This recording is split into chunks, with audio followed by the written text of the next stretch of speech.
Hello friend, मैं Rakesh Roshan learn tech to tech channel से। यार ये मेरा पाइथन प्रोग्राम के सीरीज का नेक्स्ट वीडियो है, जिसमें आज जो हम प्रोग्राम लिखेंगे पाइथन में वो है टावर ऑफ हैनोई का प्रोग्राम, और वो भी हम लोग यूजिंग रिकर्सन लिखेंगे।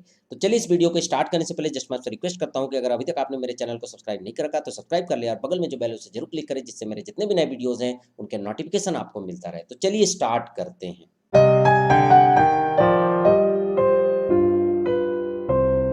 तो दोस्तों यहाँ पर आप देख सकते हैं, इस वीडियो में जो हम प्रोग्राम देखेंगे वो है Python program for tower of Hanoi using recursion. यहाँ पर हम टावर ऑफ हैनोई के लिए प्रोग्राम लिखेंगे, वो भी यूजिंग रिकर्सन। तो चलिए सबसे पहले हम लोग समझते हैं कि टावर ऑफ हैनोई होता क्या है। यहाँ पर क्या होता है कि टावर ऑफ हैनोई में आपके पास 3 रड होते हैं। ठीक है, तो ये समझ लीजिए कि आपके पास एक रड है, और ये आपका दूसरा रड है। ठीक है, और ये आपका तीसरा रड है। अब इन रड्स के जो नेम है वो मैंने यहाँ दे रखा है ए, दूसरे रड का नाम है बी, और तीसरे रड का नाम है सी। अब यहाँ पर जो हमारा पजल है वो ये है कि यहाँ पर आपके पास 3 डिस्क हैं। पहला डिस्क, दूसरा डिस्क और तीसरा डिस्क। तीनों डिस्क के आप देख रहे हैं अलग अलग साइज है। यहाँ पर 3 से ज़्यादा भी डिस्क हो सकता है, पर यहाँ पर जो मैं एग्जांपल ले रहा हूँ वो 3 डिस्क को लेके ले रहा हूँ। अब यहाँ पर करना क्या है, आपको आपको करना ये है कि इन तीनों डिस्क को शिफ्ट करना है सी में। ठीक है, और आपका जो रिजल्ट होना चाहिए वो इस तरह से होना चाहिए। ए के जो डिस्क हैं वो सारे खाली हो जाने चाहिए, बी के जो डिस्क हैं वो भी खाली हो जाने चाहिए, और ए में जिस तरह से डिस्क जो है थे उसी तरह आपका सी में वो सारे डिस्क आ जाने चाहिए, और वो इसी सीक्वेंस में आने चाहिए। जैसे बड़ा वाला डिस्क सबसे नीचे होगा, उससे छोटा डिस्क उसके ऊपर होगा, और उससे छोटा डिस्क जो है वो उसके ऊपर होगा। तो ये आपको रिजल्ट लाना है। तो आपको किस तरीके से डिस्क का मूवमेंट करना है जिससे कि आप इस रिजल्ट को अचीव कर लें, पर उसके लिए कुछ रूल्स हैं। वो रूल ये है कि एट ए टाइम एक ही डिस्क को आप मूव कर सकते हैं। दूसरा रूल ये है कि छोटे डिस्क के ऊपर आप बड़े डिस्क को नहीं रख सकते हैं। तो इन रूल्स को फॉलो करते हुए आपको इसको अचीव करना है। तो आपका मूवमेंट क्या होगा, मिनिमम आप कितना मूवमेंट करेंगे जिससे कि आप ये जो 3 डिस्क है ये तीनों डिस्क को आप मूव कर देंगे कंप्लीटली सी वाले रॉड में। तो यहाँ पर हम क्या करेंगे, फिर से इस तरह से 3 रड बना लेते हैं। ठीक है, क्योंकि यहाँ पर हम लोग स्टेप बाय स्टेप देखेंगे। तो यहाँ पर मैंने फिर से ये 3 रड बना लिया। अब पहला मूवमेंट क्या होगा, ठीक है, ये आपका ए है, ये आपका बी है, और ये आपका सी है। तो पहला मूवमेंट क्या होगा, तो पहला मूवमेंट आपको क्या करना है, ये जो सबसे छोटा वाला डिस्क है इसको आपको सी में ले जाना है। कहाँ ले जाना है, सी में ले जाना है। तो सबसे छोटा वाला डिस्क को मैं सी में ले गया, और अभी भी फिलहाल क्या है, जो सबसे बड़ा वाला डिस्क है वो यहाँ पर है, और उससे छोटा वाला डिस्क यहाँ पर है। तो यहाँ पर एक रूल और भी है कि जब भी आप डिस्क को उठाएंगे वो टॉप से ही आप उठाएंगे। तो ये मेरा पहला मूवमेंट हो गया, क्योंकि रूल ये है कि एक बार में आप एक ही मूवमेंट करेंगे। तो ये मेरा सेकेंड स्टेप कंप्लीट हो गया। अब हम थर्ड स्टेप में आते हैं। तो थर्ड स्टेप में मैंने फिर से 3 जो है रॉड हमने यहाँ पर दे दिया दिखलाने के लिए।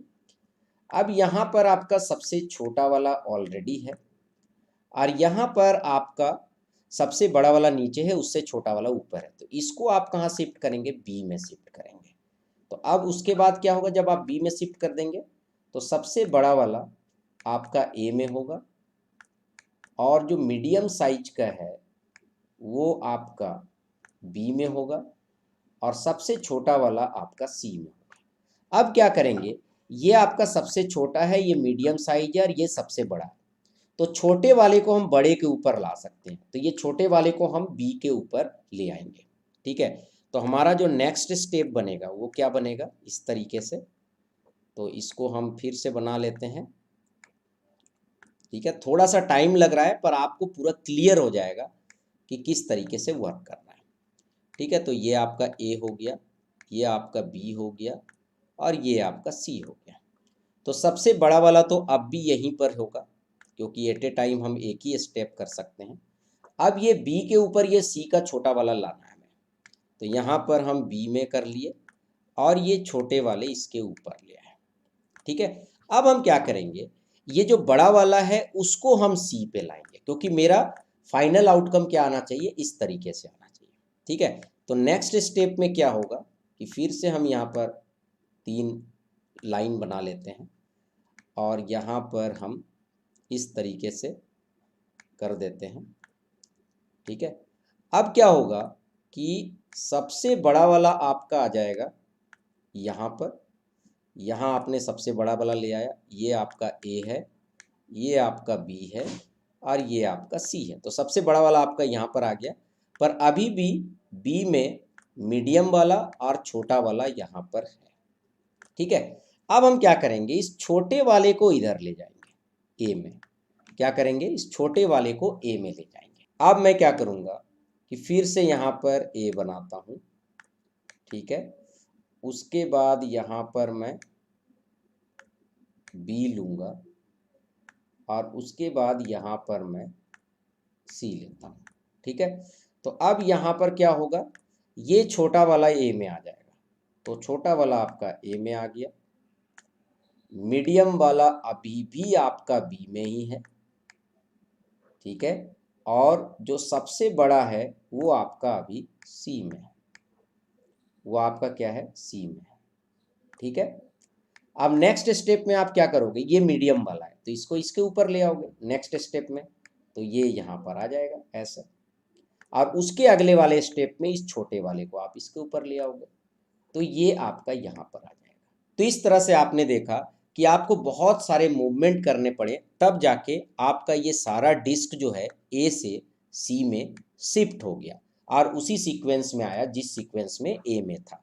तो ये जो मैं टावर ऑफ हैनॉय का प्रोग्राम लिखूंगा, ये आपको ये सीक्वेंस बताएगा मूवमेंट का कि आपको कैसे कैसे मूवमेंट करना है। तो यहाँ पर आपने देखा कि आपके पास 3 डिस्क था, तो आपको इतने सारे मूवमेंट करने पड़े। तो आप सोच लीजिए जब 4 डिस्क होगा, 5 होगा, 6 होगा, तो ये काम आपका कॉम्प्लिकेटेड होता जाएगा। तो ये प्रोग्राम बड़ा ही आसानी से आपको बताएगा कि कैसे कैसे आपको मूवमेंट करना है, जिससे कि आप अपने रिजल्ट को अचीव कर सकते हैं। तो चलिए हम इस प्रोग्राम को देखते हैं कि ये प्रोग्राम कैसे बनेगा। तो यहाँ पर जो हम प्रोग्राम बनाएंगे वो रिकर्सन का यूज करके बनाएंगे, क्योंकि रिकर्सन से ये प्रोग्राम काफ़ी आसान तरीके से बन जाएगा। तो चलिए सबसे पहले एक फंक्शन डिफाइन करते हैं डेफ कीवर्ड से। मैं अपने फंक्शन का नाम देता हूँ TOH, that is tower of Hanoi. उसके बाद इसमें मैं पहला आर्ग्यूमेंट लूंगा नंबर ऑफ डिस्क, उसके बाद मैं 3 आर्ग्यूमेंट लूंगा जो कि रोड्स के नाम होंगे। जैसे आपने देखा था ना, मैंने ABC लिया था, उसी तरह। तो पहले को मैं सोर्स मानूंगा, दूसरे को मैं डेस्टिनेशन मानूंगा और तीसरे को मैं मिडिल वाला रड मानूंगा। ठीक है, तो आपने देखा था A था, B था और C था। उस केस में मेरा A जो है सोर्स था और जो C था वो मेरा डेस्टिनेशन था। ठीक है, और B जो था वो मिडिल रड था। तो उसी तरह यहाँ पर हमने 3 वेरिएबल ले लिए। उसके बाद हम लिखते हैं, अगर सपोज दैट आपके पास नंबर ऑफ डिस्क जो है वो केवल 1 है, मतलब आपके पास केवल एक डिस्क है, तो आप क्या करोगे, आप सिंपली उसे मूव कर दोगे ए से सी में। ठीक है, तो यहाँ पर मैं प्रिंट लिखता हूँ, प्रिंट मूव डिस्क 1 फ्रॉम, और यहाँ पर मैं लिख देता हूँ SRC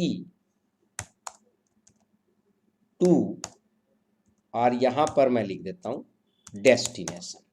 ठीक है, तो ये क्या दिखाएगा कि आपका जो डिस्क 1 है किस सोर्स से किस डेस्टिनेशन में मूवमेंट कर रहा है, और यहाँ से हम क्या हो जाएंगे, रिटर्न हो जाएंगे। ठीक है, तो अगर एक डिस्क होगा तब, अगर एक डिस्क नहीं होगा तो वहाँ पर मैंने क्या किया था, वहाँ पर ध्यान दीजिएगा कि एक डिस्क को छोड़ के हमने सारे डिस्क को मूवमेंट करके कहाँ पर ले आए थे, उसे हम लोग मिडिल वाले पे ले आए थे। कहाँ पर ले आए थे, मिडिल वाले पे ले आए थे।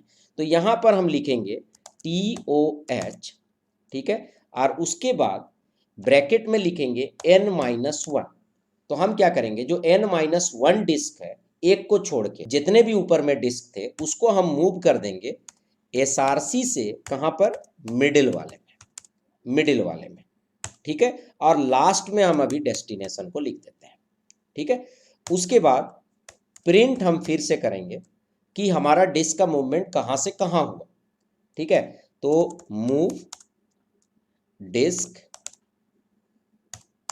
उसके बाद यहाँ पर लिख देता हूँ मैं कोमा, कौन सा डिस्क, तो यहाँ पर स्पेस तो देना ही पड़ेगा, तो कौन सा डिस्क, तो यहाँ पर मैं लिखता हूँ एन, जो आपका एन डिस्क है वो आपका मूव करेगा फ्रॉम, ठीक है, और उसके बाद एस आर सी, और उसके बाद टू, और यहाँ पर मैं स्पेस दे देता हूँ। ठीक है, और कहाँ मूव करेगा, डेस्टिनेशन में मूव करेगा। ठीक है, तो ये दिखाता जाएगा कि आपका जो डिस्क है वो कहाँ से कहाँ मूवमेंट कर रहा है। फिर उसके बाद हम टावर ऑफ हैनोई को कॉल करेंगे। ठीक है, उसके बाद मैं लिखूंगा n-1। अब मैं जो n-1 डिस्क है जिसको मिडिल में हमने रखा है उसको फिर मैं मूव कहाँ से करूंगा, तो मिडिल में जो है उसको मैं मूव करूंगा डेस्टिनेशन में। उसको कहाँ मूव करूंगा, डेस्टिनेशन में। तो उसके लिए मैं यहाँ पर लिखूंगा डेस्टिनेशन, और लास्ट में आपका सोर्स आ जाएगा। ठीक है, SRC। तो इस तरह से आपने देखा कि जैसे जैसे हमने मूवमेंट किया था उसी तरीके से हमने प्रोग्राम को लिख दिया। अब हम क्या करेंगे, n में इनपुट ले लेंगे कि भाई आपके पास कितने डिस्क हैं। तो मैं यहाँ पर लिखूंगा input how many disk you have, आपके पास कितना डिस्क है। ठीक है, उससे मैं इनपुट ले लूंगा और उसके बाद मैं टावर ऑफ हैनोई को कॉल कर लूंगा। तो कॉल करने के लिए सबसे पहले हम n देंगे, पहले रोड का नाम मैं A देता हूं, और जो आपका डेस्टिनेशन रोड है जहां पर मुझे ट्रांसफ़र करना है उसका नाम मैं C देता हूं, और जो मिडिल वाला रोड है उसका नाम मैं B देता हूं। ठीक है, तो यहाँ पर मैंने लिखा ACB, पर इसे आपको सिंगल कोस्ट में देना पड़ेगा क्योंकि आप यहाँ पर नेम दे रहे हो उनका। ठीक है, तो एज ए करेक्टर जाना चाहिए, तो यहाँ पर मैंने सिंगल कोस्ट में दे दिया। ठीक है, तो इस तरह से आपने देखा कि हमारा प्रोग्राम बन चुका है, पर यहाँ पर थोड़ा सा एक मिस्टेक हो गया, यहाँ पर स्मॉल n होगा, तो आपको यहाँ पर स्मॉल n करना है। तो चलिए अब हम इसे रन करते हैं। तो हमने इसे रन किया, हमने इनपुट दिया 1। ठीक है, तो क्या आपका आउटपुट आना चाहिए, यहाँ पर आपका आउटपुट आ रहा है move disk 1 from A to C। Obviously अगर आपके पास केवल एक ही डिस्क है तो आप क्या करोगे, A से डायरेक्ट उसको C में मूव कर दोगे। ठीक है, एक ही अगर डिस्क है तो कोई प्रॉब्लम ही नहीं है, A से आप डिस्क को उठाए और C में डाल दिए। पर सपोज दैट आपके पास 2 डिस्क है, आपने डाला 2, तो क्या मूवमेंट होगा। ऑब्वियसली अगर आपके पास 2 डिस्क है तो आप क्या करोगे, पहले डिस्क को A से उठा के B में डालोगे, फिर दूसरे डिस्क को आप A से उठा के C में डालोगे, और फाइनली जो आपने B में डाला था डिस्क को उसको उठा के C में डाल देंगे। तो इससे क्या होगा, सारे डिस्क हमारे जो है C में आ जाएंगे, A से C में आ जाएंगे। तो इस तरह से आप देख रहे हैं कि कैसे आपका जो है प्रोग्राम काम कर रहा है। उसी तरह अगर आप 3 डालेंगे तो आपका यहाँ पर जो नंबर ऑफ स्टेप्स है वो बढ़ जाएगा, आप देख सकते हैं। तो इस तरह से हम लोगों ने मूवमेंट किया था। अगर इन मूवमेंट्स को आप कंपेयर करेंगे जो मैंने पहले आपको बताया था तो आप देखेंगे बिल्कुल वो सेम काम कर रहा है। तो इस तरह से आपने देखा कि टावर ऑफ हैनोई का प्रोग्राम हम पाइथन में कैसे बनाएंगे। आई होप कि आपको टावर ऑफ हैनोई का कंसेप्ट भी समझ में आ गया होगा और साथ ही साथ ये प्रोग्राम भी आपको समझ में आ गया होगा कि ये कैसे वर्क कर रहा है। चलिए फ्रेंड, आई होप कि आपको वीडियो पसंद आया होगा। अच्छा लगा तो लाइक करें, शेयर करें, कमेंट करें, और अगर अभी तक आपने मेरे चैनल को सब्सक्राइब नहीं कर रखा तो सब्सक्राइब कर लिया और बगल में जो बेल है उसे जरूर क्लिक करें जिससे मेरे जितने भी नए वीडियोस हैं उनका नोटिफिकेशन आपको मिलता रहे। Thank you and good bye.